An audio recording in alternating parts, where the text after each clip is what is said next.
Assalamualaikum warahmatullahi wabarakatuh. Halo, selamat siang kawan Diska. Berjumpa kembali dalam program Info Sehat, informasi seputar kesehatan. Tentunya bersama Ilmiah di sini yang akan menemani siang kawan Diska semuanya dengan topik kesehatan yang akan kita bahas pada siang hari ini.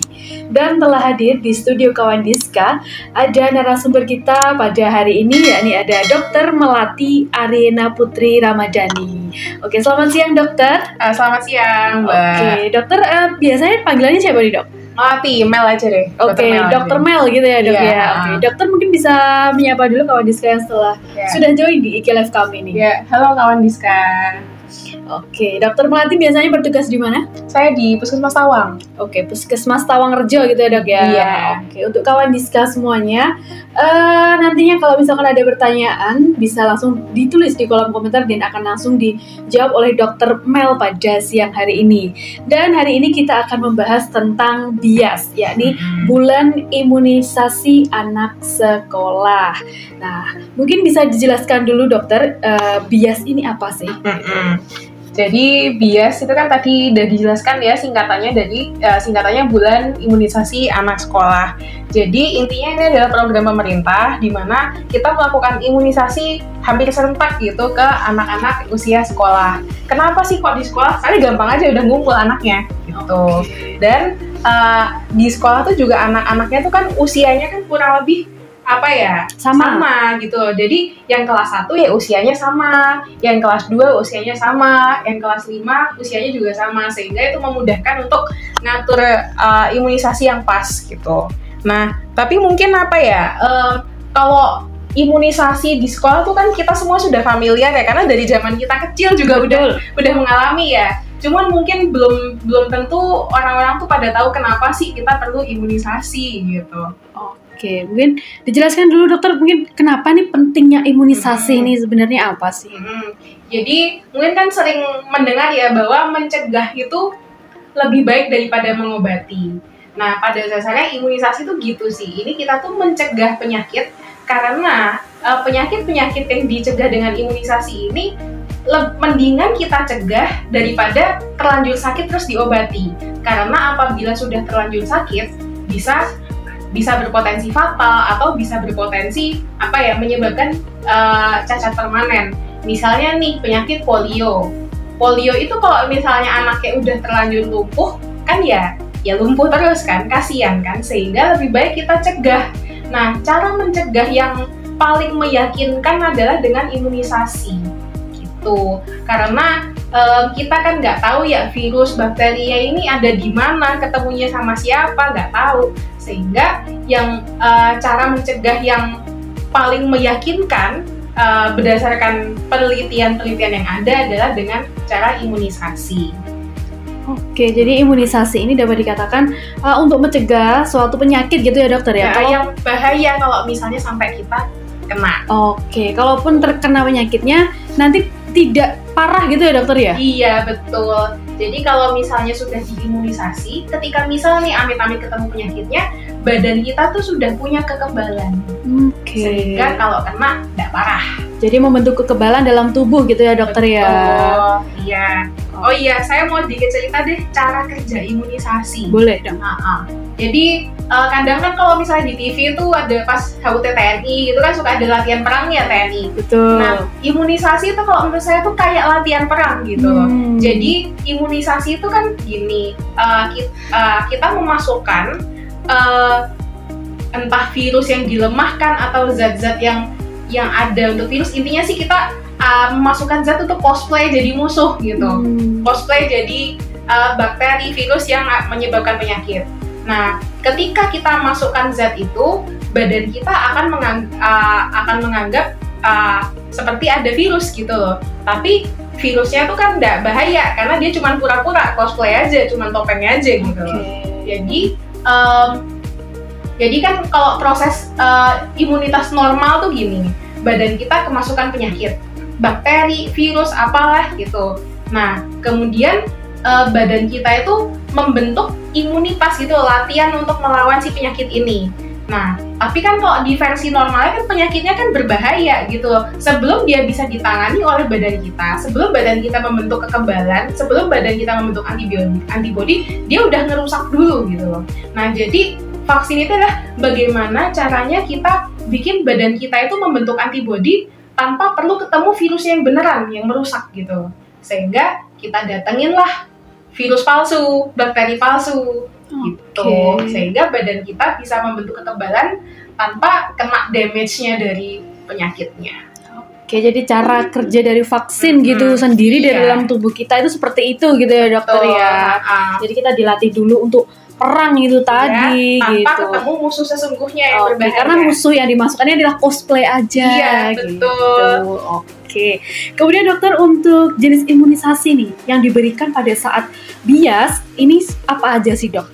Kalau pas bias ya, kalau yang sekarang sedang berlangsung itu ada imunisasi namanya DT dan TD. Nah, apa nih dok? DT itu adalah diphtheria tetanus dan TD itu tetanus diphtheria. Emang ini penyakit yang dicegah itu sama, cuman dosis imunisasinya beda aja gitu. Nah, untuk imunisasi DT ini diberikan ke anak kelas 1 SD. Sementara untuk imunisasi TD itu diberikan ke anak kelas 2 SD dan kelas 5 SD. Namun selain imunisasi DT dan TD yang sekarang sedang berlangsung, sebenarnya bias itu juga ada imunisasi lain, yaitu imunisasi MR. MR itu diberikan di anak kelas 1 SD, dan imunisasi HPV diberikan ke anak kelas 5 dan kelas 6 SD. MR itu mumps dan rubella. Mumps atau measles ya? Measles. Oh iya deh, measles dan rubella. Dia mencegah penyakit campak dan rubella. Oke. Kemudian untuk kalau HPV itu mencegah kanker serviks. HPV itu human papilloma virus. Human papilloma virus itu dokter ya. Virus yang menyebabkan kanker serviks. Oke, jadi ada MR itu untuk mencegah penyakit campak gitu ya dokter ya. Kemudian ada DT yang diberikan pada anak kelas 1 gitu ya dokter ya. Kemudian ada TD, kemudian ada HPV. HPV-nya diberikan untuk kelas 5 dan 6. 5 dan 6. Oke, khusus perempuan dokter ya. Oh iya, soalnya laki-laki udah punya serviks ya. Oke, jadi untuk HPV ini diberikan khusus untuk siswi kelas 5 dan 6 SD gitu. Nah, tadi kan disebutkan dokter, kalau misalkan bias ini kan pelaksanaannya adalah serentak gitu ya dokter ya. Ini biasanya dilakukan pada bulan apa sih dok? Jadi biasanya tuh Agustus sama November tuh musim-musimnya. Jadi untuk DT dan TD itu dilakukannya di November, sementara MR dan HPV dilakukannya di bulan Agustus. Oke, jadi bulan-bulan ini masih berlangsung ya dokter ya, Desember ini masih berlangsung kegiatan bulan imunisasi anak sekolah ini. Jadi untuk para mami-mami dan bunda-bunda nih silahkan dicek, ditanyakan kepada ibu gurunya untuk bias ini dilakukan pada hari apa, yakni kalau bulan November ini biasanya bulan Desember ini juga masih berlangsung gitu. Kemudian dokter, mungkin untuk yang perlu disiapkan nih ya, untuk seorang anak dikatakan bisa kemudian mendapatkan vaksin imunisasi ini dalam keadaan kondisi yang seperti apa sih? Ataukah harus sehat, harus tidak boleh demam atau gimana nih dok? Jadi secara umum imunisasi itu baiknya dilakukan ketika anak dalam kondisi sehat. Kenapa kok gitu? Karena kita kan ngasih imunisasi itu kan kita ngasih vaksinnya itu adalah kadang itu dia virus yang dilemahkan atau bakteri yang dilemahkan, di mana dia cuma dilemahkan, bukan nggak ada gitu. Sehingga kalau misalnya anak dalam kondisi nggak sehat, bisa terjadi risiko-risiko yang kita sih sebaiknya hindari, tunda dulu gitu. Nah biasanya sih yang menjadi, kalau di lapangan ya biasanya kita nggak vaksin kalau misalnya nih anaknya demam tinggi, atau ada beberapa vaksin yang dia sebaiknya tidak diberikan kalau misalnya anaknya tuh memiliki kondisi tertentu yang membuat dia imunokompromis. Misalnya anaknya leukemia, atau anaknya misalnya dia HIV, yang anak kecil tuh bisa loh HIV ya, karena bisa jadi ketularan dari ibunya gitu. Nah, jadi sebenarnya vaksin ini juga menurut saya selain melindungi diri sendiri, kita juga melindungi orang-orang di sekitar kita yang kita nggak tahu dia punya kondisi apa sehingga dia nggak bisa divaksin gitu. Jadi menurut saya apa ya, kalau misalnya nggak mau vaksin tuh tindakan yang tidak bertanggung jawab sih, karena dia membahayakan orang-orang di sekitar yang dia kondisinya kita nggak tahu. Oke, jadi jangan egois gitu ya dokter ya mungkin ya. Kemudian dokter, untuk tantangan dan mitos nih seputar imunisasi, mungkin yang dokter dapatkan selama pelaksanaan imunisasi di lapangan ini apa sih dok? Paling sih kayak mungkin mitos yang sering itu habis vaksin tuh nggak boleh minum es. Nah itu sebenarnya mitos atau fakta nih dok? Setengah-setengah. Oh setengah-setengah, jangan salah dong mitos atau fakta ya sebenarnya. Ini tergantung. Jadi gini, habis vaksin itu kan tubuh kita tuh kan dia dia sedang latihan perang melawan virus ya, melawan virus, melawan bakteri. Dan ketika dia latihan perang itu dia bisa menunjukkan gejala yang kayak sakit beneran gitu. Karena emang dia menghadapi virus beneran, cuma dilemahkan gitu. Nah, sehingga kadang itu anak habis vaksin tuh dia ada gejala panas, demam, batuk pilek gitu. Dimana kalau emang demam, batuk pilek ya sebaiknya sih menghindari es ya biar nggak tambah batuk. Gitu. Oh gitu. Jadi mitos atau faktanya setengah fakta, tapi lebih tepatnya karena anaknya ntar gejala batuk pilek. Jadi emang sering kali kalau anak habis vaksin, terutama vaksin-vaksin tertentu yang dia pakai bakteri hidup yang dilemahkan, dia akan menimbulkan reaksi. Reaksinya panas, batuk pilek. Gitu. Agar tidak memperburuk gitu ya dokter, agar tidak memperburuk kondisi setelah pemberian vaksin ini. Jadi mungkin dihindari untuk jajan-jajan es gitu ya dokter ya. Tapi kalau misalnya anaknya baik-baik aja gitu, nggak batuk pilek, nggak demam ya udah silakan gitu. Iya, lebih baik jangan es juga gitu ya dokter ya. Lebih baik konsumsi air putih. Gitu. Terus kalau mitos lain, saya nggak tahu sih kalau di Indonesia itu mitosnya sekencang apa. Jadi tapi kan di luar tuh banyak ya mitos vaksin tuh menyebabkan autisme. Betul. Gitu. Itu murni mitos. mitos. Sudah banyak penelitian yang dengan sampelnya banyak seluruh dunia yang nggak ketemu nih hubungannya vaksin sama autisme. Lagian autisme kan apa ya, gangguan perkembangan yang dari kecil ya. Sementara ini vaksin dilakukannya di usia berapa coba? Udah kelihatan tetap bikin autisme gitu. Nah terus mitos lain adalah vaksin haram. Bener nih. Kan banyak sekali ini mungkin orang tua yang menolak anaknya diberikan vaksin dengan alasan katanya vaksin ini belum tersertifikasi kehalalannya gitu. Padahal kalau di Indonesia ya sebenarnya ya kalau misalnya untuk yang untuk urusan vaksin itu saya rasa sih saya sebenarnya nggak terlalu ngerti ya, karena saya nggak mempelajari ilmu halal haram. Tapi kalau dari yang saya baca, saya cari concern untuk halal haramnya ini di Indonesia sih dinyatakan halal, dan bahkan kalaupun nih misalnya pas penelitian itu pakai ada zat-zat yang misalnya dari babi gitu atau gimana, ya itu pas penelitian gitu, bukan di proses produksi vaksin gitu. Dan kemudian ini ya sih kalau untuk concern halal haram itu saya sih menyarankan cari sumber yang memang dari agama. Cuman kalau setahu saya konsensusnya di Indonesia halal.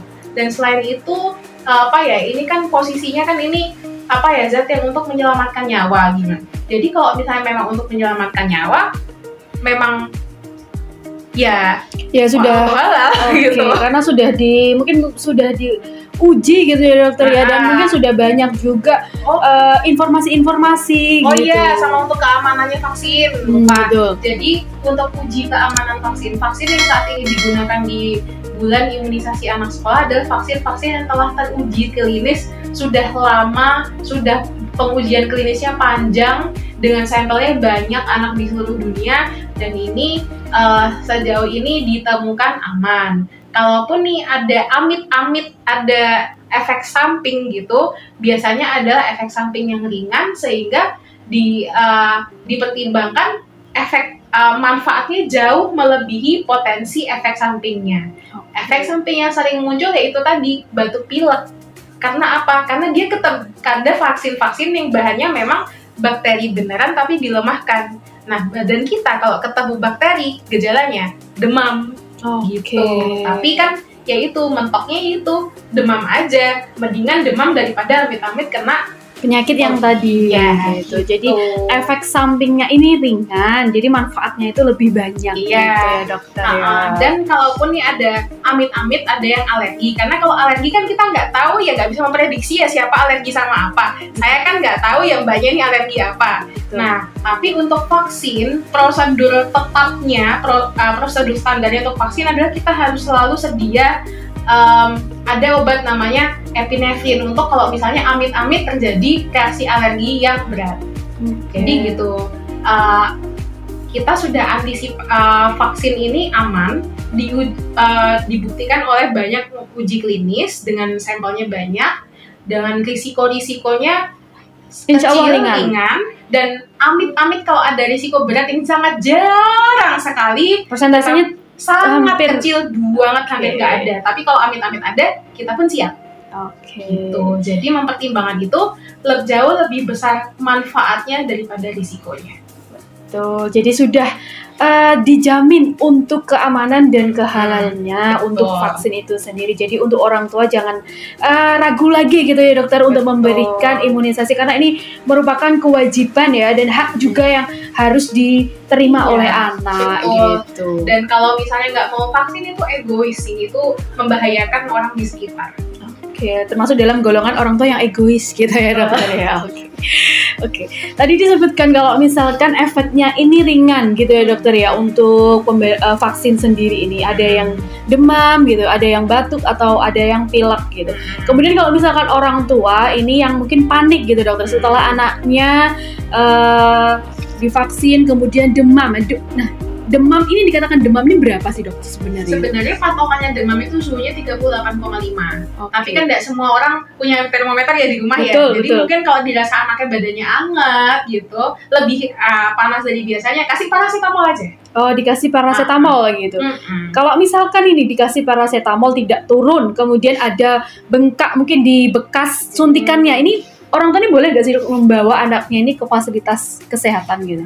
Ya boleh-boleh aja sih, kan fasilitas kan haknya warga ya. Jadi silahkan untuk kalau misalnya anaknya bengkak di lokasi bekas suntikan itu silahkan dibawa ke puskesmas. Kalau ada keluhan atau ada kekhawatiran boleh aja langsung ke puskesmas, terus tanya sama nakes-nakes yang ada. Disarankan gitu dokter, justru itu disarankan gitu ya. Kalau misalkan efek-efeknya ini tidak semakin membaik, itu bisa langsung dibawa ke fasilitas pelayanan terdekat. Gak usah khawatir, orang apalagi pakai BPJS dan kalaupun bayar sendiri juga murah. Lebih baik dibawa ke fasilitas pelayanan terdekat, yaitu di puskesmas terdekat.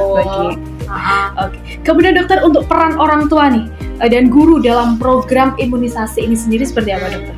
Jadi satu, kalau menurut saya ya, peran orang tua dan guru, pertama guru-guru, karena ini kan pelaksanaannya di sekolah ya, jadi kita tentu sangat butuh bantuan dari Bapak Ibu guru yang ada di Madiun untuk membantu kita menyukseskan program ini.